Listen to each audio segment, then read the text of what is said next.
Hello everybody, and welcome to the extra part of the Prince of Persia 2008 walkthrough! Now, having completed the main game and the epilogue, it's time for us to have a look at the extras. First off, we are going into the art gallery because looking at concept art is always fun, and the stuff that's in this game really does prove why this game got awarded for its art direction. Because some of this stuff is absolutely beautiful.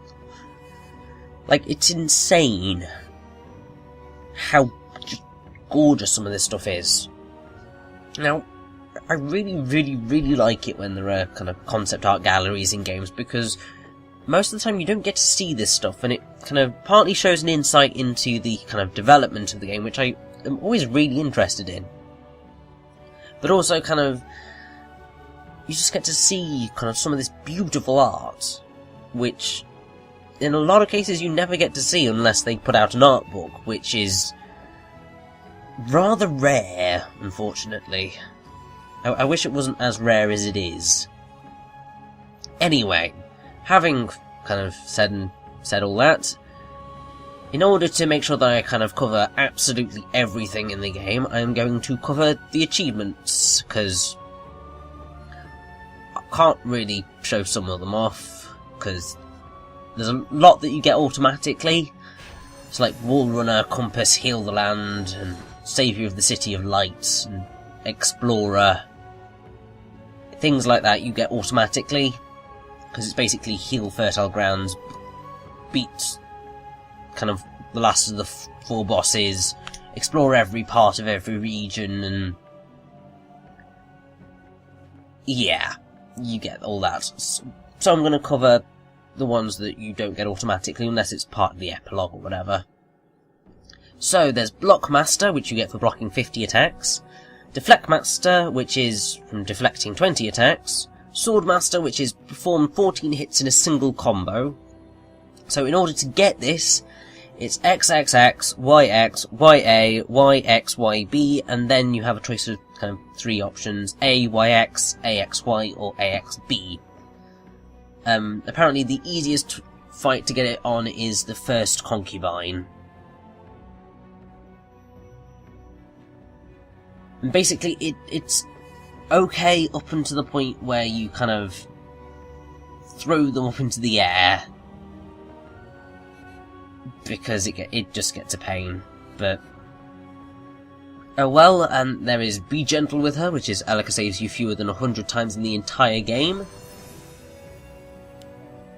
Improviser, which is use the environment against an enemy, so there's pillars every now and again in battle, and essentially you just gotta do a wall mashing mini game at that point and just throw them through the pillar to get the achievement. There's Up Against It, which is win a wall mini-game in combat, which you probably will have done at this point. Then there's the runners, which I've told you about, the specials, which I've also told you about, the light seeds things, which are self-explanatory really. There's Speed Kill, which is kill 10 generic enemies before they spawn. Throw Master, which is throw 10 soldiers of Ahriman into pits. And then I've shown you the Assassin's view, I've shown you the Titanic view. There's In Harmony, which is 500 co-op jumps, which if you just kind of play through the entire game, eventually you will unlock it. There's Precious Time, which is take 1 minute to think, so after the fun fight with Ahriman, whilst the cutscene's playing, don't touch anything, and do not touch anything until a minute after you have technically regained control, if you want to get that achievement. There's 3 which are associated with just talking to Elika, so where's that temple, getting to know you in good company. Then you have Climbing 2 New Heights, which is find the highest point in the world, which you get after defeating the alchemist in the observatory. Sinking to New Depths, which I told you about being kind of, you should just go off to the right of the temple. So if you're facing towards the desert, you'll be able to reach a small underground passage, and if you go to the end of that, you can get it. Speed Demon, which is finish the game in under 12 hours, which is easily possible. And then Combo Specialist, which is find every combo in the game, and there is a list online which, if you want to get it, go use it, because that could take forever. So then, there are a number of secret ones which you get just for beating the game. And the one that miffed me off the most is the "To Be Continued," which says, "Congratulations, the game is complete, ... the story has only just begun." It's just like, thank you. Thank you for rubbing it in, that you've ended it on a cliffhanger. That's very lovely of you. Then the epilogue has 10 achievements worth 250 game score. I don't know what it's worth in PlayStation stuff, because I don't know PlayStation trophy terminology really, other than the bronze and the platinums and all that. So you get one at the end of the epilogue. Get one called Bouncing From Here to There, which also cannot be missed. You basically just need to leap from walls to wall in some puzzles. It's very simple. The best defense is Good Defense, which is defeat any enemy of the epilogue by only starting a combo with a deflect and counter attack, which is possible. Change Once Then Die, which is defeat the shapeshifter with only one shape change. There's a Fresco of Light and all the frescoes for getting the frescoes. Then there's Born Dead, which is kill all the soldiers of the epilogue before they spawn, which is easier said than done. There's only 7, but still. Then you have I Only Need to Handle 20, which is Elika saves you fewer than 20 times in the whole epilogue, which I actually got on this run. I'm very proud of myself.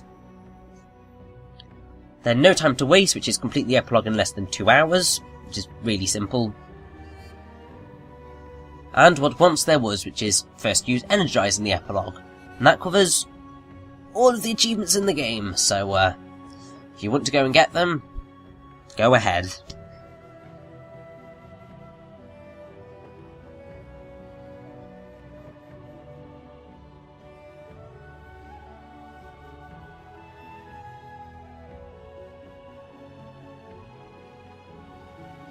Now, as we kind of move towards the end of the concept art, which, I mean, some of it, particularly in this last section by looking at the desert, is just so insanely beautiful. We are going to go into the other element of the extras, which is the skin gallery. Because basically you can give the Prince and Elika optional skins other than their own, which is quite fun, but the really evil thing that Ubisoft decided to do was lock the majority of it behind pre-order codes,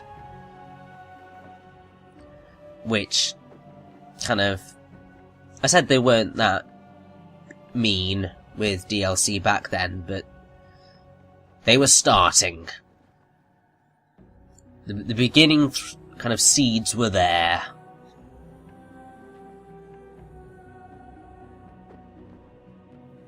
So I cannot believe how much concept art there is in the desert section.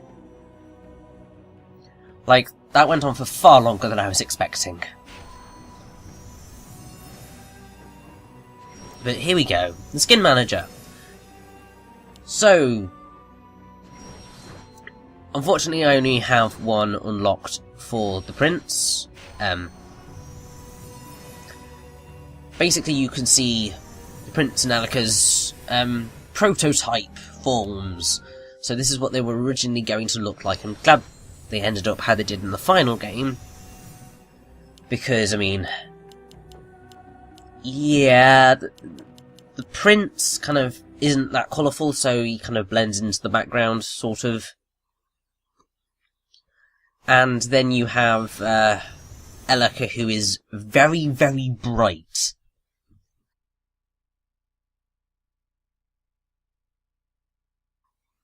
Like, it's insane. Like, that white hair, wow. Tell me more about this place. There isn't time. We should go on. So, I believe you get these outfits for completing the game. What do you think? Which is I thought all this quite was cool. legend. I thought this was all there was. Without that layer of corruption, I can see why you With, wanted I to think, stay. pre-order codes, you could also get the Prince and Farah from Sands of Time. And then also you could get for the Prince, Altair from You've Assassin's seen the state of Creed. the kingdom. It is beautiful, but Which, it's if not a you, place that you allows know, it to be soft. I'm gonna have want to make the blisters on Assassin's my view look blisters by the time particularly it's fun, finished. I've never seen a girl, that works beautifully. do what you do. You must have been looking for girls in the wrong places. Now, the other outfit, which I'm going to show off now, because I don't know how I have it. Like, I really don't, I'm slightly confused. But I got my hands on it somehow. But you can make Elika look like Jade from Beyond Good and Evil. And it's pretty cool, and I really like that they did bring in Beyond Good and Evil into this. Because, I mean, I think at this point when this game came out, Beyond Good and Evil had been out for a while and kind of... I think it was kind of beginning to gain its more cult following. But it could also be that A big battle to take this city. It fell in hours. this was around the time when inklings towards Beyond Good and Evil 2 were beginning to form. I mean, I can't quite remember when there was I realize footage what's happening here. I might just lose it. that leaked that was apparently Beyond Good and Evil 2. I cannot remember what year that was Pretty in. fit for a princess. So this But was a city before this might have been a Ahriman took hint over the that first something time. was going on.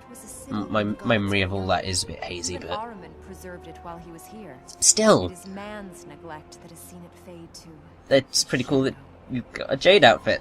It's annoying that a lot of this is all locked off behind codes that you can't get anymore, really. But that was it back then, and that is absolutely everything that I can show you to do with Prince of Persia.